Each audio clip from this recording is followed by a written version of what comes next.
Du coup, c'est ici qu'on a tourné l'une des scènes les plus importantes du court-métrage. On ressent ce qui se passe. On est centré sur les émotions d'Ethan, sur ce qu'il ressent, mais on ressent également ce qui est en train de se passer. Filmer la violence, sans détour, frontalement. Montrer de l'intérieur les ravages du harcèlement scolaire. Voici la thématique du film réalisé par Clément Garnier, 17 ans. Élève en métier de la sécurité, il a enfilé la casquette de réalisateur et c'est aujourd'hui qu'il présente à ses camarades le résultat de son travail.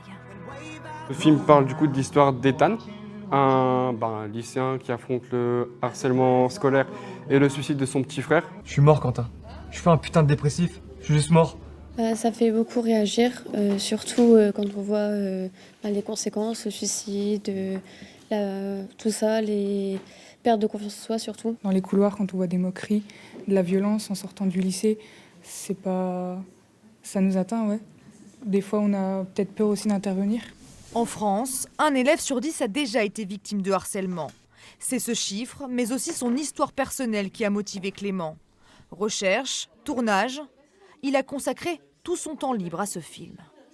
Et le résultat d'une centaine de témoignages qu'on a recueillis un peu partout en France, que ce soit des parents, des élèves, des adolescents. Au final, ouais, c'est mon combat, mais c'est aussi un peu celui de tout le monde. Et Clément ne souhaite pas s'arrêter là. Le jeune homme travaille déjà sur un nouveau projet tout aussi ambitieux, un court-métrage centré sur l'islamophobie.